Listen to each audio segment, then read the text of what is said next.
My name is Amy Skye. I was born in Toronto just a little bit before the Beatles appeared on Ed Sullivan. And I am a singer and a songwriter.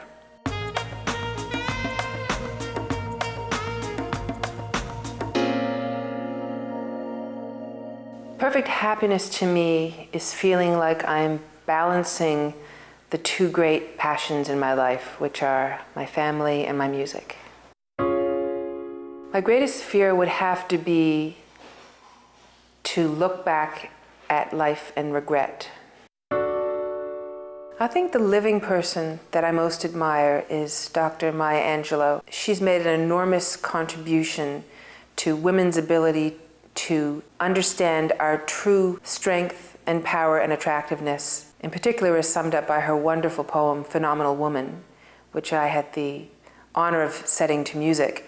In this culture, in this time, we are so focused on a vision of external beauty that we try and aspire to. And she has helped millions of women understand that we are beautiful from the inside out.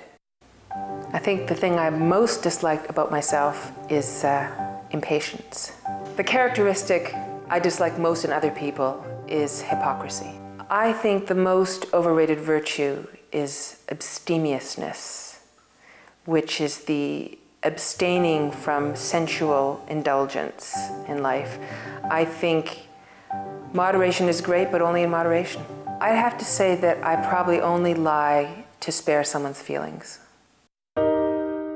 When I feel like I've captured in a song a really authentic emotion, I know that I've done so in two ways. One, it makes me cry when I'm writing it, and two, when I perform it for people, I like to reduce the audience to a quivering mass of emotion.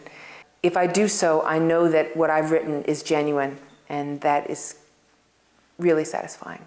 Well, I think, as any mother will say, you always have twin challenges at any given time in your life, and it's always a challenge to feel like I'm serving my family's needs and also giving my music the time and space that it needs.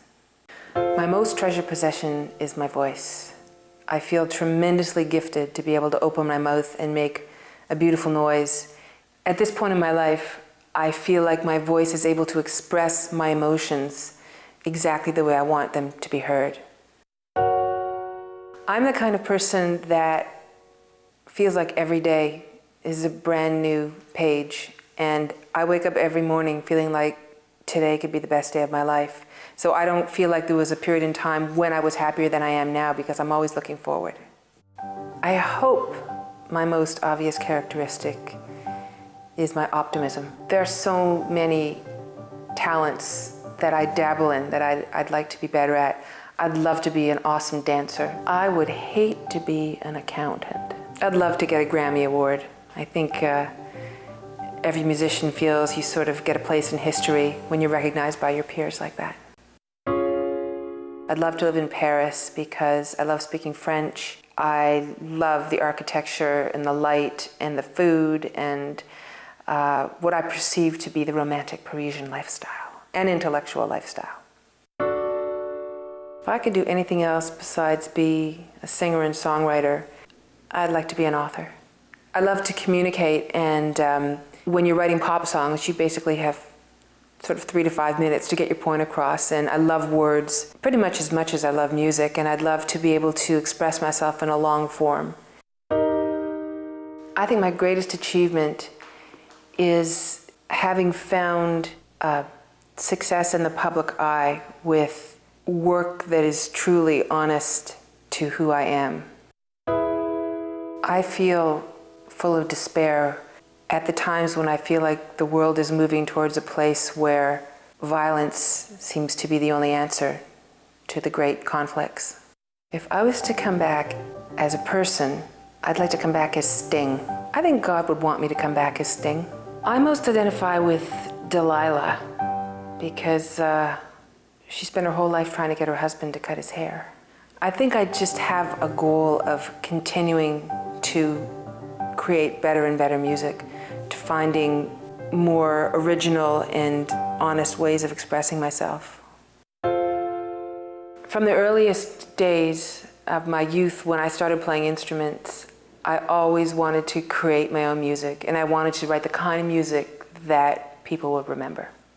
I have a motto that I use to keep myself on track, especially when you have a complicated life, and it is, don't worry, do. Meaning, life is full of challenges and full of complications, and you can either spend your time obsessing about it, or you can just get out and put one foot in front of the other and make it happen. And that's what I do.